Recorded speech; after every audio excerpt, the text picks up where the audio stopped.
This moved it up further a little bit, but not a whole lot. Maybe we can increase the margin of the data, or decrease the margin of the data, increase the margin of the data, so that the data is a bit farther away from the headers and footers. So instead of 0.25 at the top, let's set it to 0.5, and same at the bottom.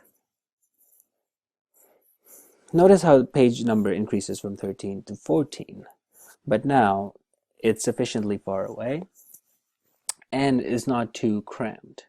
One thing you want to keep in mind though is that make sure your printer can print that close to the edge of the page. Try printing one page and make sure that it looks the way you want it to look. Not all printers can handle printing so close to the edge of the page.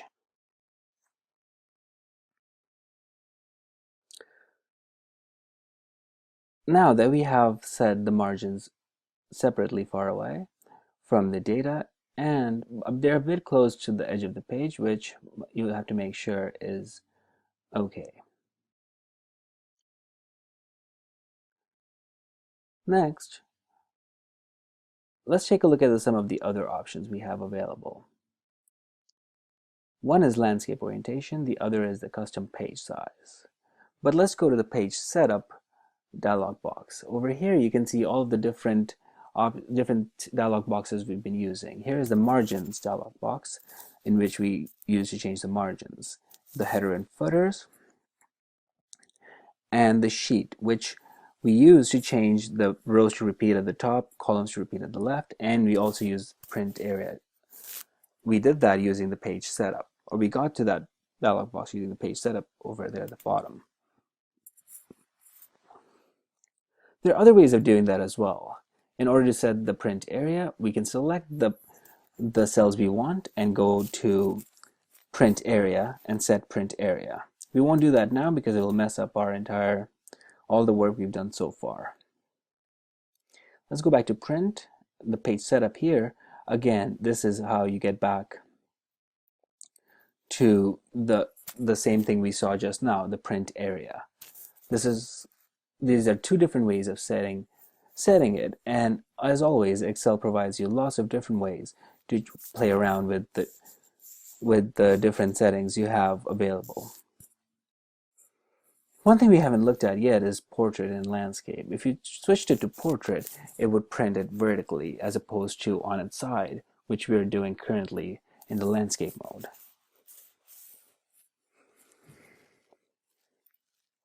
And there are other options available as well, such as fit to one page but wide by so many pages tall, which is the same thing we use which is the same scaling options we used when we said fit all columns on one page.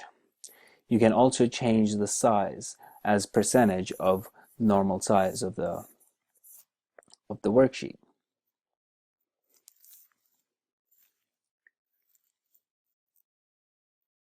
The options button appears on every single page, and this is the options for the printer, not options of Excel. Every printer will have a different options dialog box that is completely dependent on the printer you're using.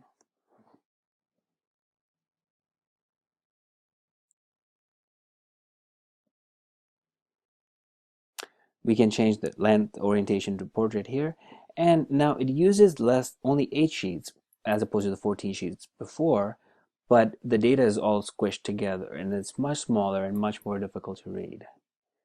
One way to change that is to use a different size of page. You can change that in the custom page size menu over here. When changing this, letter is the most common page size, and legal is slightly bigger but also very common. Most printers can handle these two, especially the ones sold in the United States and Canada. But you can change it to whatever you like, and you can also set it custom by going into the more paper sizes. When playing around with this drop-down menu, make sure that you have the size of paper that you select, and that your printer can handle and print on that size of paper. There are some fancy ones in there, such as envelopes and postcards and such. Just make sure that your printer can actually print on them, and of course that you have the size of paper that you select.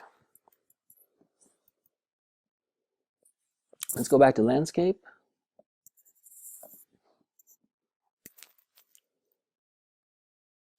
Now the print active sheets, this is the one we are using, and it's printing the one active sheet that we have. You can print the entire workbook, and you can also use the print selection to print the selection of cells.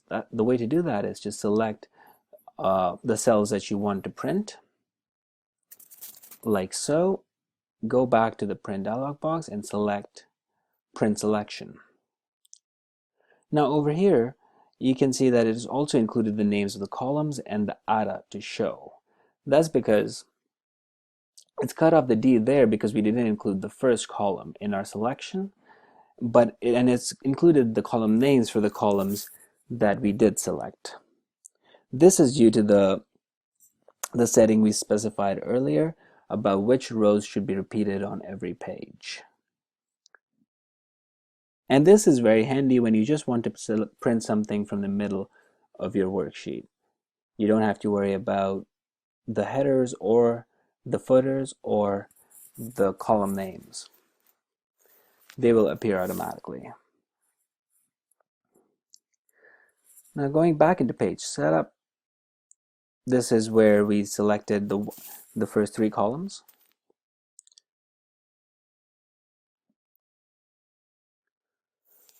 And you can select the same thing by selecting print titles on the page layout tab. Let's go back to print and let's set it back to print active worksheets. There are a couple of other settings we can change that we haven't looked at yet. You can print on one side or you can print on both sides by flipping on the long edge or flipping on the short edge of the paper. When you select one of these settings, make sure that your printer can print on both sides. Some printers will automatically flip the page, whereas others would print out one page and require you to put that page in again upside down into the printing tray for it to be able to print on the second page. Make sure you know how your printer handles printing multiple pages. Collapsed is the other thing. If you select collapsed, it will print each copy in its entirety before printing the next copy. Whereas uncollapsed will print all of the pages. Say you want to print 3 copies, it'll print 3 of the first page, 3 of the second page, and so on and so forth. Collapsed is really good for when you want to staple your printouts, whereas uncollapsed is really good if you want to hand them out to people. Just depends on what you want to do and how you want to go about it. Thing is to select which printer to print from, which can be done from this drop-down menu here. This will list all of the printers you have configured in your computer and on the network. And over here you can change the number of copies you want printed.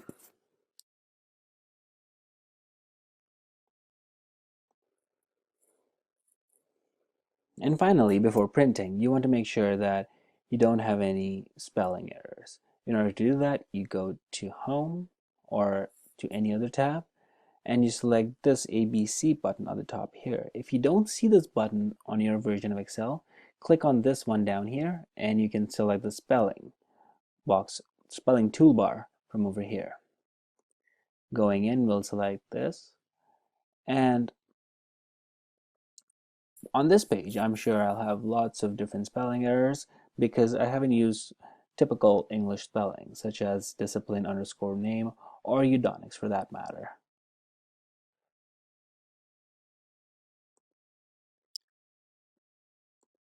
So this is how you can make sure that when you print, everything looks exactly how you want and is presentable to whoever you're trying to present it to. Lastly, I want to close by saying that Excel is all about experimentation and trial and error. There are many ways to go about achieving the goal that you have in mind, and you have to find the best way of doing so. Excel, however, makes it very easy for you to try different things and find the one that works best for you.